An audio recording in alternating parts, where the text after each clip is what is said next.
The word of the Lord is not meant primarily to educate us. The word of the Lord is meant as a spiritual syllabus that transforms us to become the exact image of the God class. I know you are good in chemistry, you are good in philosophy, you are good in business, but until you leave God, you are a failure. Because you were not created to live your best. You were created to live God.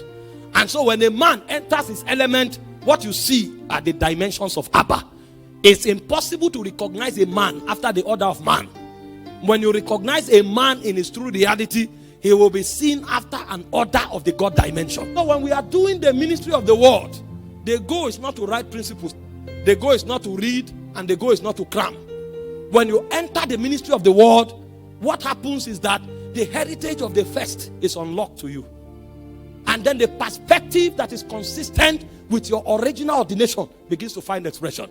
If all we do with the word is to read, to cram, and to apply principles, we will still be backward. The ministry of the word is not to increase how much you knew before now. You may come here and you may not write anything, but when you leave here, something will change about you.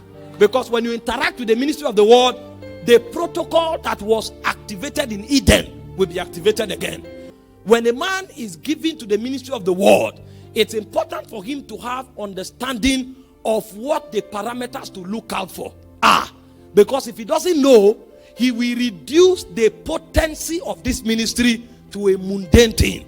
The ministry of the word is not about quoting scriptures. The ministry of the word is not just that I am a Christian and I've memorized scriptures. Those things are good at the beginning level. But when you want to do business in deep waters, there are things you focus on. When the ministry of the word comes, the first thing that happens is that faith is activated in your spirit.